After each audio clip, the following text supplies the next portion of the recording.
And now onto the volume.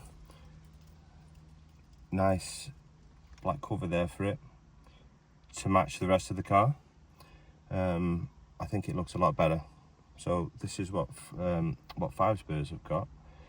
They've got plenty of these because it is a little bit fiddly sometimes, but if you get your little equipment in there and you go straight on,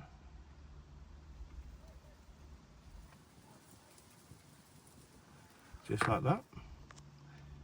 Just give it a few seconds, and then when you pull it back off, and this is 3M, so they spend billions on glue basically, and you only need a little bit of it really to get that good the good contact, and then that'll just hold in place there, and you come back later and that'll be stuck on.